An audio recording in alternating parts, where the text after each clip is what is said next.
Well, welcome everybody to the Investor Shed podcast. My name is Nick Beveridge, here with my co-host, the one and only Jeremy Kitchen. There's a couple of us out there, actually. I'm not the one and only. The one and only in this shed. Yeah, the one and only in this shed, of course. I think there might be Yeah. a couple in the state of Idaho. Sorry to the other Jeremy Kitchens out there. Must be miserable. I've taken your name and ran with it. Yeah. Yeah. There's a few Nick Beverages out there. I think there's a hockey player. Is there? Yeah. Wow. When you look up Nick Beveridge, I'm not the only Is one. it Beveridge or Beveridge, like your last like name? Beveridge, Okay. like the same. Wow. I don't know if it's Beveridge or Beveridge. I would assume just Beveridge. Right. Well, how there's it's like spelled. Beveridge. This is a beverage with AGE. Yeah. And here's IDGE. So. And then it's Bev, and then Ridge, like a mountaintop. Yeah. Yeah, whatever. Ah, well. That's what everyone wants to hear today. Hockey, man. Tell you. Hey, so today's show, I wanted to talk a little bit about advice. And specifically, if you're newer out there in real estate investing, who to maybe take advice from and who to maybe avoid. And it may be hard until you've been doing this for a while to learn who are those individuals. Sure. You know what I mean? Yeah. Specifically, the reason why I thought it might be important to do this show is because I fall victim sometimes to my YouTube algorithm, and I will just watch whatever pops up. Yeah. We were talking about that before the show. Like, whatever it suggests next for you, like, your game. Yeah. And this real estate podcast came up, and it's in the region, in this region of the country, this real estate show, a smaller show, kind of like ours. Sure. But the guys that were on this podcast were tearing apart the idea of newer investors going to networking events Okay. and real estate meetups. And for the novice, or for like somebody who is newer, and if they look up to those people and they hear that, I don't know how it serves them, honestly. Sure. I know there are, and the reason why they're bashing on this is because they know there are some people there with intentions that they just want to sell stuff. Sure. There can be con artists, but the reality is when you step out your front door, there are con artists out there. There are people that want your money. There are people that are going to sell you stuff. That comes with the territory. But to just simply avoid doing one of the most important things you can possibly do as an investor, networking, just avoid doing it because there might be con artists there, is just absolute insane advice to me. But obviously I'm biased because I run a networking event. Right. But I've seen so many people not fall victim to sales pitches and get sucked in by con artists. It's not, and it's honestly it's not that abundant. And I know we're going to kind of deep dive into this, but I do want to say, like, no matter where you're going, and we talked about this before the episode too, like you're either selling or you're being sold. It doesn't matter what one of those two things is happening. And we will get into that. That's very important that you said that, because I was thinking about that when we were thinking about how can we make this episode kind of hit home. You are either selling or you're being sold. Right. Like, and that's what you sorry, go ahead. Like, if I wanted to make a partnership with you, like I'm going to be selling what my potential offer is to be your partner, right? Or vice versa. Like, it doesn't have to be on a monetary value basis, but it does know that, like, I goods in exchange for services, or services in exchange for services, or partnerships where you're both combining forces. It's all selling. It's all the same thing. Yeah. And anytime you step out your front door and go anywhere, if you are not going somewhere with a purpose or a plan or to sell something, guess what? Everything is trying to sell you shit. Yeah. Everyone. And the only people that kind of get sucked into this are the ones that don't really have a purpose. Don't really have, and what I mean by, like, they haven't stepped out their front door with a to-do list of things that they have to accomplish. And one of those things might be, I've got to sell my services as well. Right. But you got to understand, when you just show up to an event full of people and you're just sitting there taking things in, and you have no other purpose than to get educated or something like that, you're going to be sold stuff. Sure. Yeah. Whether you like it or not, by everyone. Yeah. You're going to be sold by the roofer that you should be using that roofer. You're going to be sold by the lender that you should be using that lender. Yeah. It's true. You'll be sold by the real estate agent that you should be using him as a real estate agent. But guess what? If you go there with the intentions of, I need to find deals and money, all of a sudden you're the one that is selling your ambitions. Yeah. Or, selling somebody to work with you. I went here with a purpose, and all the other, I'm not going to fall victim maybe to some sales program that's not going to work or something like that, or some here's a mastermind course that's 50 grand to jump in and 10 grand a year to stay in it. There are those that out there that exist that will promise you a better investing career if you just join.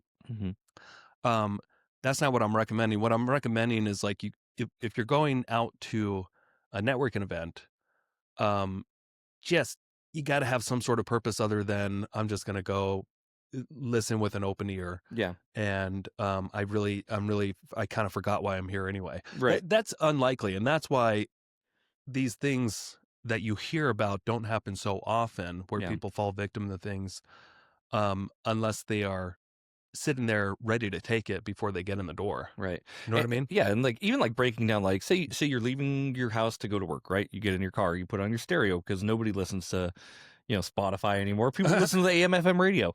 Of course. You get in every single hour, like there's like 35 minutes of commercials, specifically during 8 to 9 a.m. and like 4 to 6 p.m. While people are driving to work. These companies are intentional about putting hell of an ads. Yeah. When your commute to work is supposed to be happening. That way you're getting sold that product. And you're bringing up a good point. Why do you hear these ads? Because you put yourself in a position to hear them. Yep. You didn't fall victim to ads on the radio. You chose to turn on the radio that you knew would have ads, but it's free and you barely have to think about it.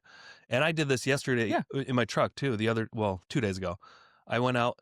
I know I can take a little bit of effort and I can whip out my phone and I can put on something that I want to hear and it Bluetooths to my radio. Yeah. And I do that 95% of the time. Yeah. But I was feeling a little lazy. And so guess what? I just left the radio on. Yeah. And half of what I was listening to on the way to the car wash and Costco was just ads. Yeah. Just people trying to sell me shit. Because I had no intention I wasn't purposeful about what am I going to be listening to. Yeah. When, usually if I pay for a YouTube subscription to have like, music that's ad free and stuff like that. The only time I listen to the radio is when my daughter connects to my Bluetooth speaker and then she goes back to Boise. Yeah. So then while I'm driving, I can't connect my Bluetooth. It's like you're in motion. You can't connect your Bluetooth. So I'm just stuck with the radio and I'm like, wow, this is a lot of just junk they're trying to sell you. Right. But even if you have like Spotify and you have the ad program, it's the same thing. Like you're still getting these things. Yep. So yeah.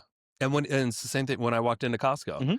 If I had a list, and whenever I don't have a list and I'm just going in there, I'll probably spend more than what I planned on. That's dangerous territory. Because then I'm just walking around looking at everything. Yeah. I had a healthy list of like 8 or 9 things that I needed to get.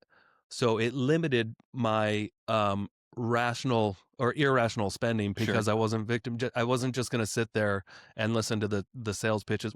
There's like salespeople everywhere in Costco too, trying to sell you stuff. Yeah, you get a free sample and they're trying to sell you with that free samples sample. Or people standing by kitchen knives or whatever. Like it comes with the territory of walking out your front door. Right. You're going to be sold something if you don't have an intentional purpose for what you're going out for. Yeah. And maybe I bought still a couple extra things at Costco I wasn't planning to. That's just Costco, man. That's just Costco. Yeah. But if I walked in there without a list, I probably would have gotten a lot more than I wanted and probably almost nothing on my list. Sure. That I really went out the door for. Yeah. Have you ever had that happen? 100%. So most of the times when I go grocery shopping, it is pretty optimized with a list. Sometimes I'm like, we just need like general stuff for the house, toilet paper, everything. So I do the shopping and it's hundreds of dollars more every single time that I don't bring like a compact list. And you don't even probably need it. You're just like, it was just a last minute stock up on it type of thing. And so totally. And the same is when you're going to these networking events or these real estate meetups. If you don't have at least a list in your head of like, I need to meet with a contractor tonight that can handle my remodel that I'm buying. Yeah. That's what I need to focus on. And you go in there and guess what? There's 30 or 50 people that are all introducing themselves, telling you what you want. And you can block out the potential masterminds that people have. What's funny is that the people on this podcast that were dissing on this, they ran a mastermind themselves. I'm not dissing on anybody.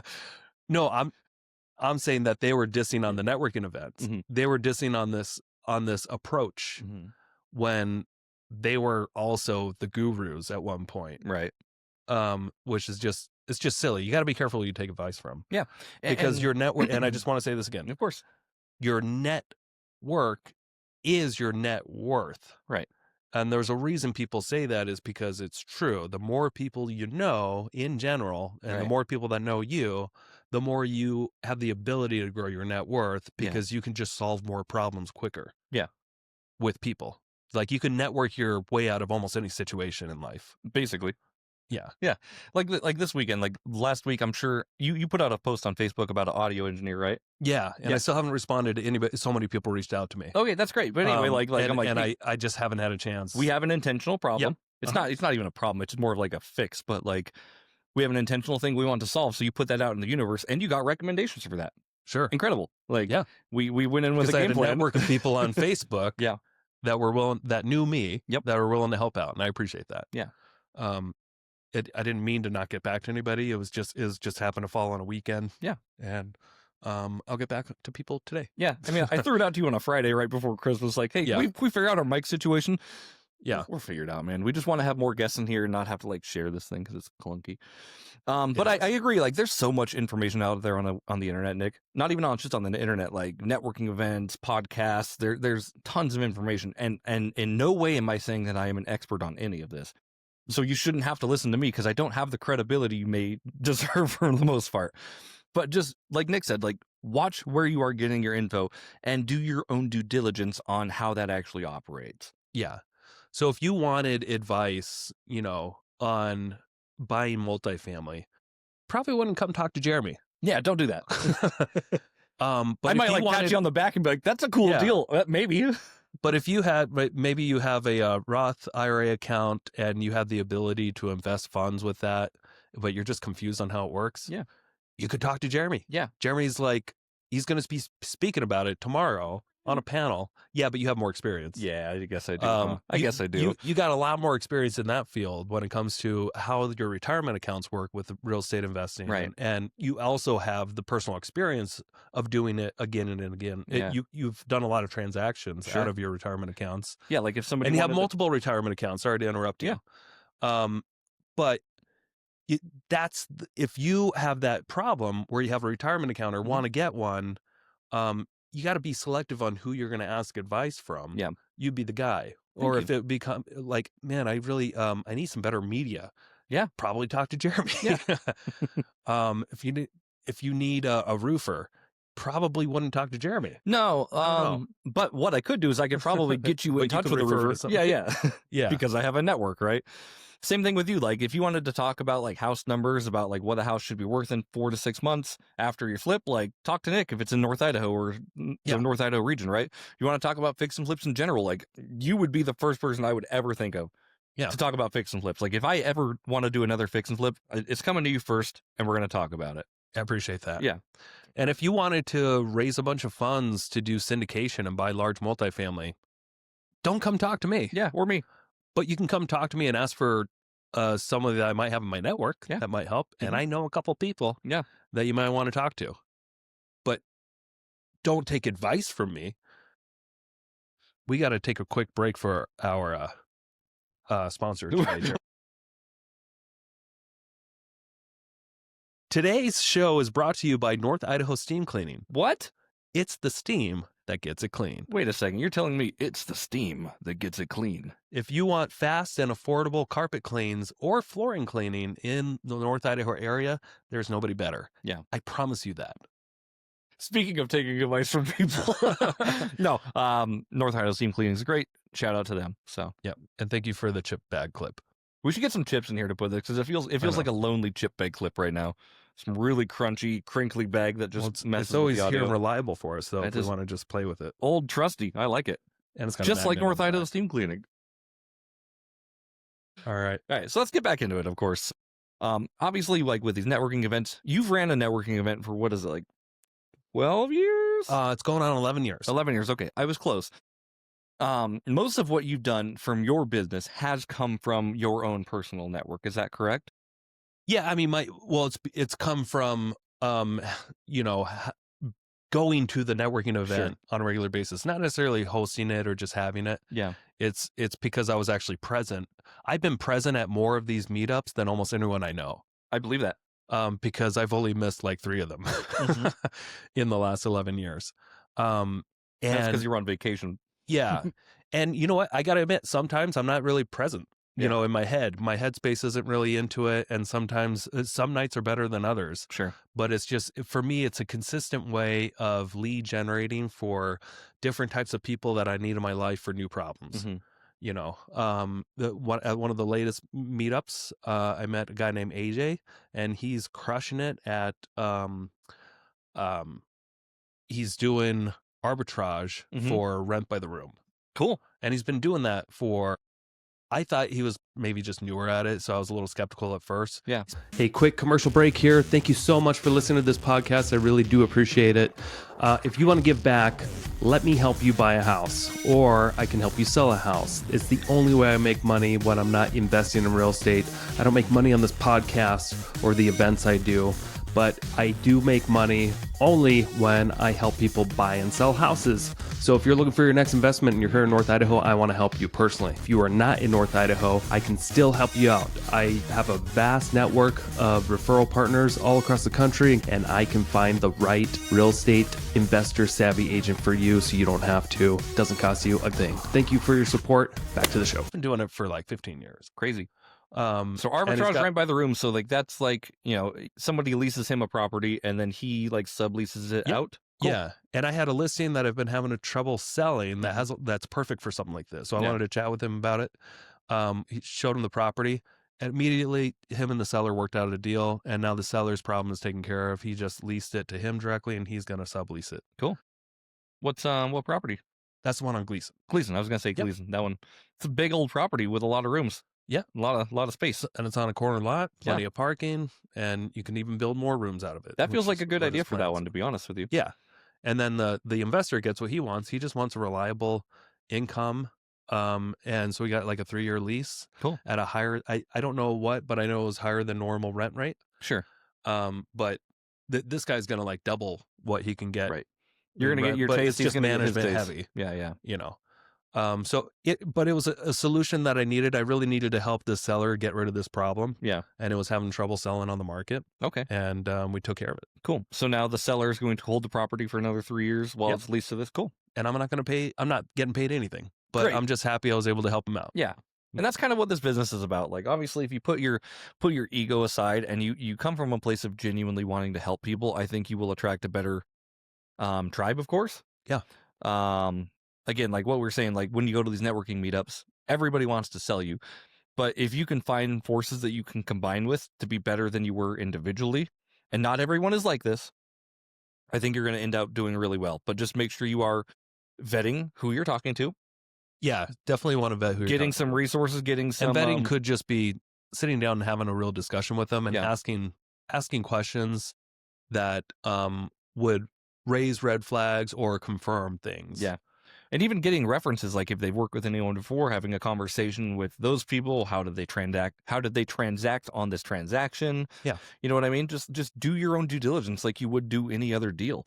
Yeah. And you've been duped before too. And I don't want to like get into this too much because we have talked about this a lot before. Yeah. But you have been duped, but that wasn't from your networking meetup. That was from just your own lack of due diligence. Lack of due diligence, right. Now if I were to have to do all that over again, and knowing what I know today, and I would sit down with them, and I would just have a conversation first, and I would ask them more about their experience. Yeah. And challenges that they've faced. How many houses have they built? Yeah. What went right in their previous experience? What went wrong? Sure. How do you handle the draw system? I would have a lot more questions. Yeah. That I would have been able to easily be like, don't get a good feeling from this. Yeah. Instead, I just, my only question at that time, 6 years ago or whatever, was, you build houses? Do you want a partner? Awesome. High five. Let's go. You're okay with our commission? We're okay with you making this? Great. High five. Let's go find some stuff. Yeah. That was my vetting process back then, was, hey, I found a builder who's willing to work with me. Yeah. and that was it. Truthfully, like a lot of builders would be willing to work with you, I think. Oh, I'm sure. But now that I've been through the ringer a little bit, I have a little bit more qualifying questions. Right. I'm actually meeting tomorrow with a builder Cool. at their office to talk about our subdivision. There's a chance we may hold it. Yeah. And build on every 25 homes, but have, be not partnered with a builder, but we would be the owner. We would just hire this builder to build. And that's, they're kind of more of a popular name in town. So I don't have to do an extreme amount of vetting. So that would be a longer hold for you on this property then, right? So obviously you guys are planning like a 1 to 2 year thing. This is just another option. Sure. So our plan A is to sell the subdivision to a builder and just sell all the lots and just build the lots. But we do want to have the know what our options are if we were to just work with a builder to build it all out, and also list every property as an agent. So we have enough time to still kind of run through those scenarios. Sure. And instead of just on a spreadsheet, we can meet with people and see what it's really going to look like and what their product's like and when they can build and all that stuff. You know, it's cool. Like just like leveraging AI too. Like if you are going to be vetting any of your contractors, hard money lenders, realtors, anything like that, like AI would make that super simple, to be honest with you. Plug it into Grok or Chat GPT and say like, hey, I'm meeting up with a contractor. I'd like to vet them to see if we collide or see if we do this. What kind of questions should I be asking? I'm sure it would spit out like 20 to 25 questions that you can bring up casually in a conversation to just get a good feel of what they are. Yeah. Perfect. Yeah. Give me 10 questions that when answered, I'll be able to get a good vibe if this is going to be a good fit or not. Yeah. Or if this person is deceiving at all. Sure. What kind of questions could I ask? Yeah, and like if you want to even do a deeper dive into it, you can do background checks. Like you can find out if these people are true to their word. Yeah. And I'm gonna say another thing, since we're on the topic about like people maybe that you wouldn't want to partner with. In my experience with all the partnerships I've had, it's actually really rare, even the ones that totally screwed me. Yeah. I don't think their intentions were when we met that they were going to screw us at all. I still don't believe that. Sure. I believe that they just, when we started having difficulties, they just went to a survival mode. Yeah. And just started wanting to take care of themselves. People act differently when they're in the actual boiling pot, if that makes sense. Sure. So just know that it's really rare that you're actually going to be sitting across, a potential partner is really just a con man. Yeah. That is extremely rare. However, it can feel like when things get difficult down the road, if it is not working out, it can feel like maybe they're a con man or something like that, just because everybody's out for their own. Right. Seems like. And when things don't go right. And that could just be having better operating agreements in place, right? So like when X happens, you know what I mean? We transact down the line. So yeah. So what you could be doing, if you're like, for instance, if trying to find a builder, what is a builder? A builder is an operator. They're running an operation with a lot of moving pieces, and you just they could be trustworthy one day, but if they're a poor operator, maybe trust doesn't matter as much. Yeah, trust is always important, but what I'm saying is that a poor operator can lose you just as much money as a con. Sure, if that makes sense. Yeah. And I would agree with you. I would say like most people that you meet are not out to get you like right away.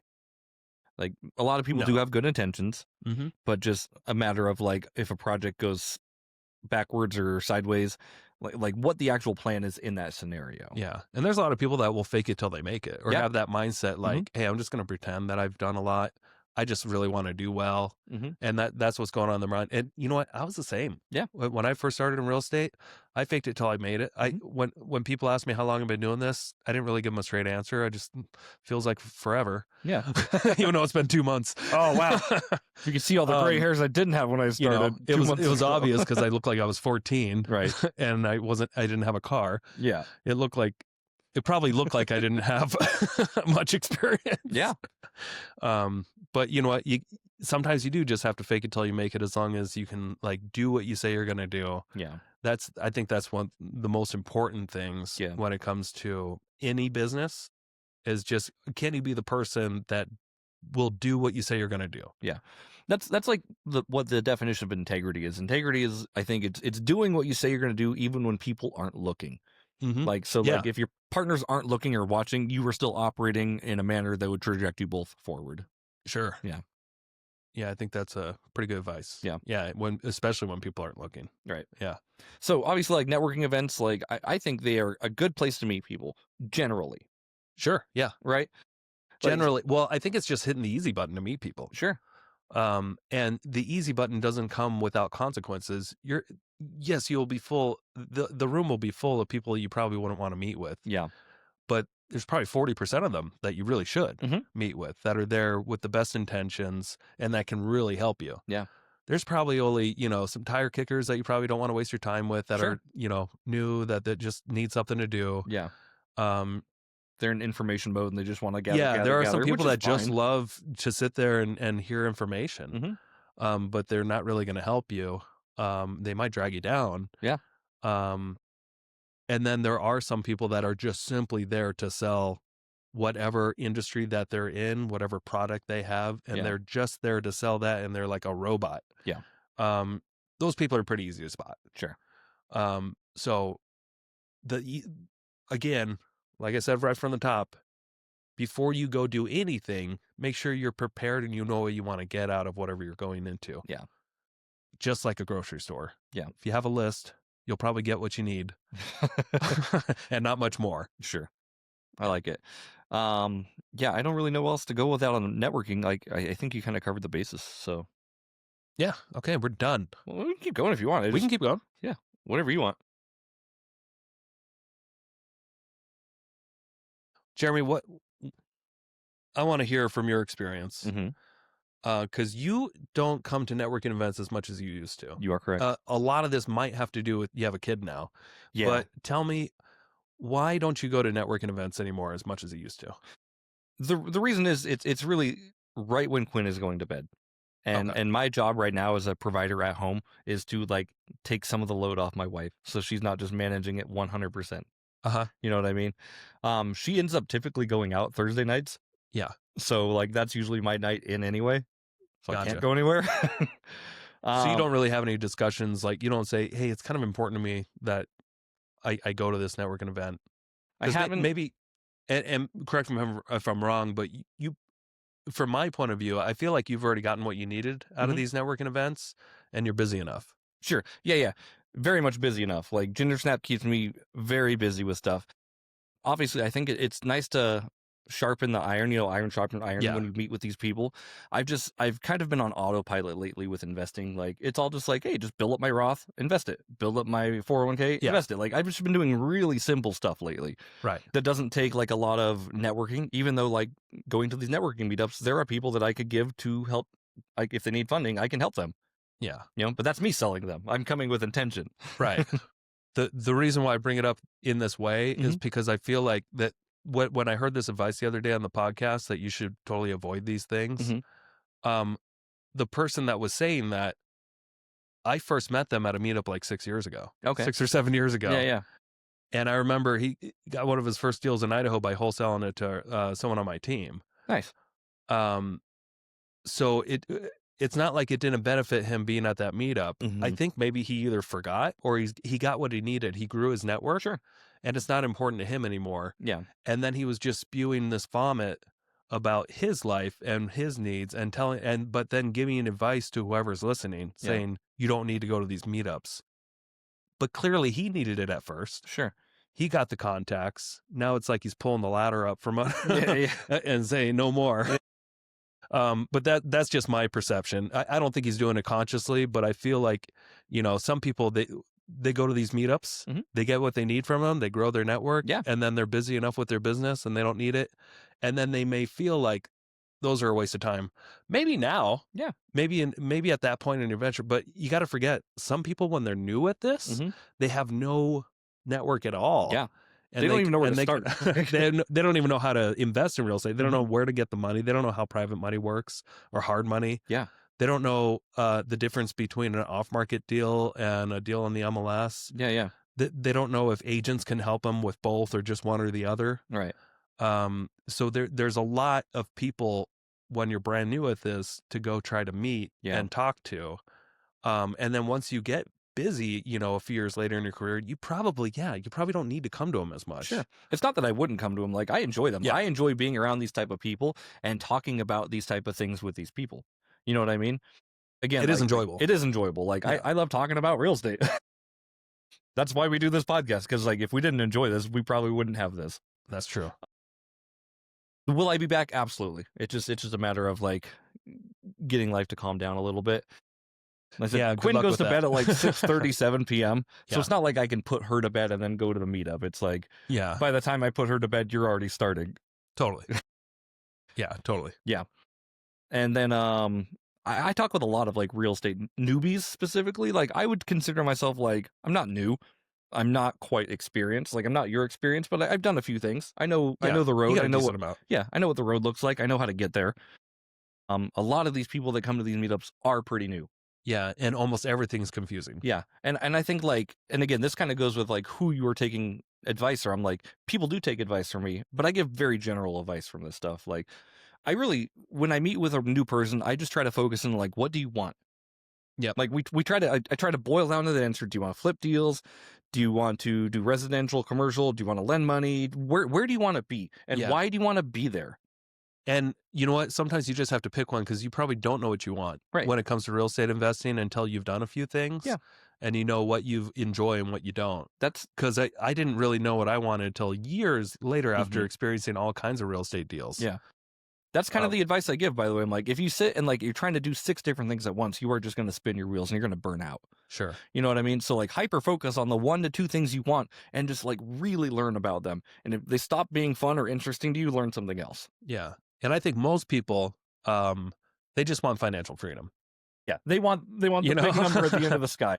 Want some, they want to feel like they're secure and that they don't have to worry about retirement one day. Yeah. And that they can make the right decisions with their money or other people's money. Yeah. That's a pretty common answer, by the way. People want financial freedom, and I'm like, that's awesome. What does that look like to you?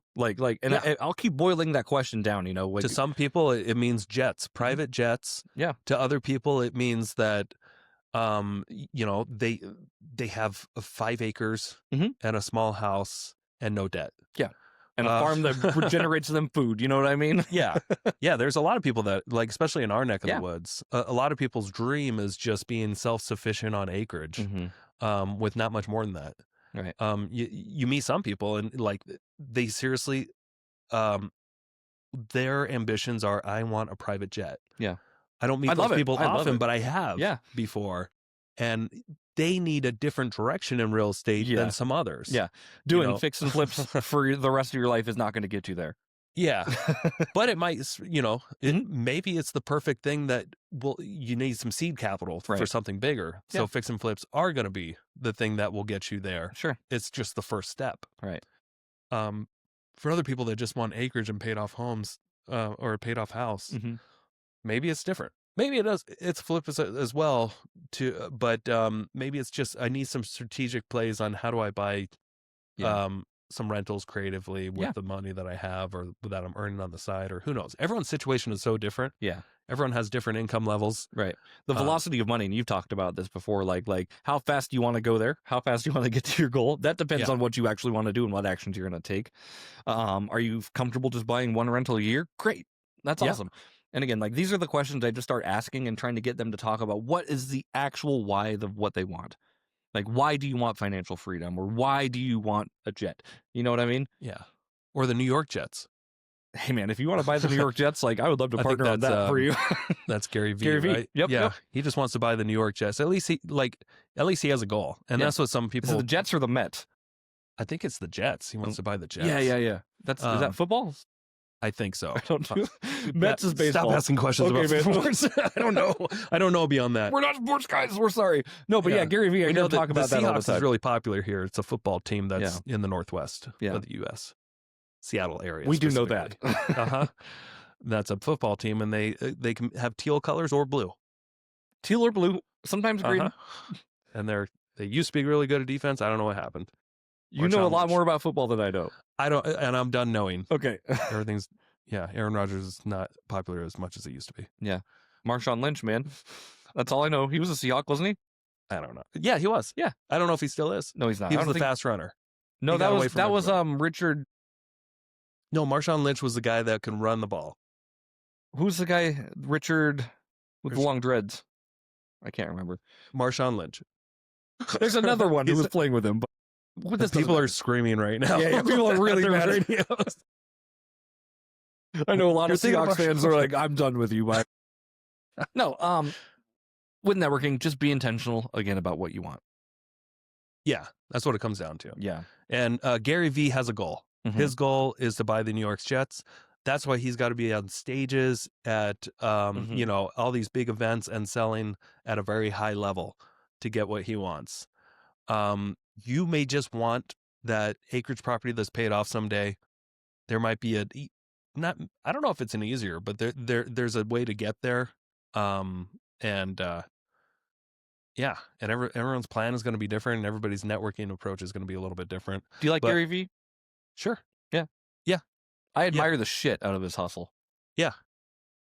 Yeah, I don't have any issues with him. I don't have any issues with a lot of gurus. Yeah. I wouldn't even call him a guru. Like, he's not like telling you to go do a specific thing other than like follow your dreams and just do the fucking thing. Like, he's a guru. Well, he just uses the F word a lot more. Yeah, yeah.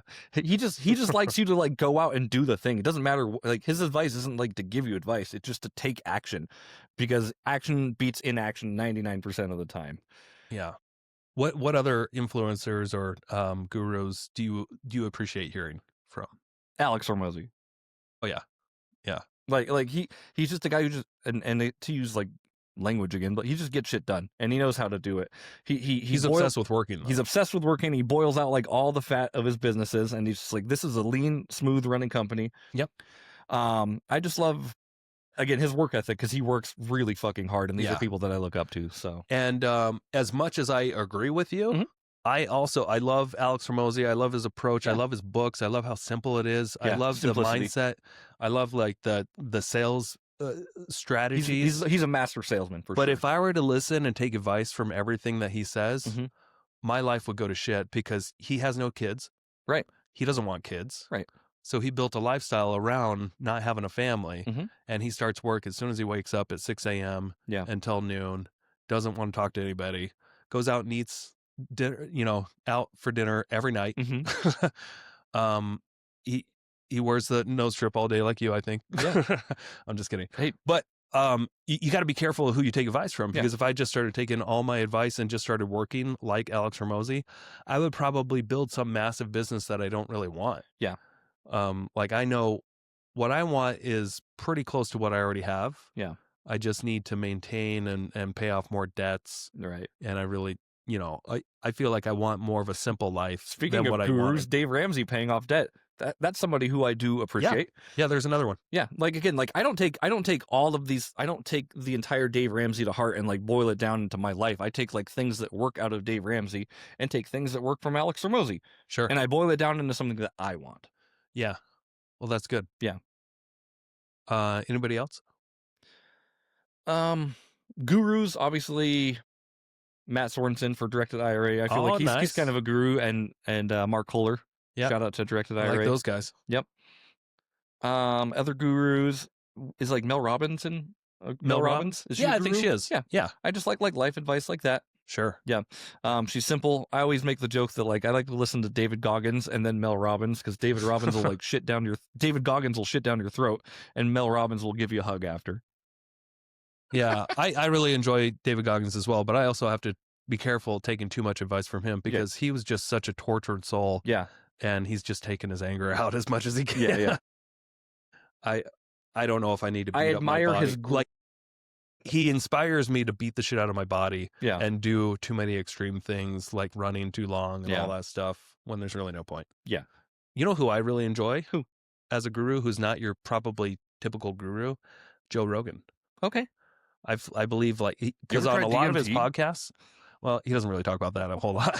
he experienced a lot of stuff, but like almost all of his podcasts, he'll go into a little rant about like, personal responsibility and being self-disciplined and all that stuff that I just can relate to quite a bit.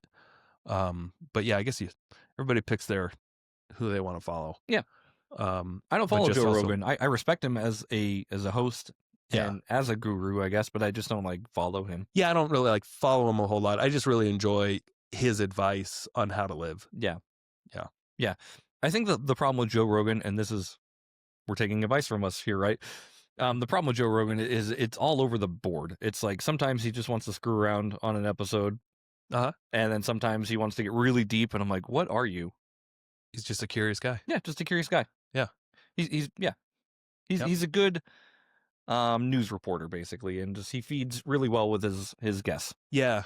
And a lot of people like kind of confuse those who don't listen to Joe Rogan show often. They think that he's interviewing people. He's not interviewing anybody. He's just they're just having conversations. Yeah. He doesn't have a list of gotcha questions or anything like that. Yeah. He has whoever he wants on that he finds interesting, and they just have a conversation. Yeah, I love that.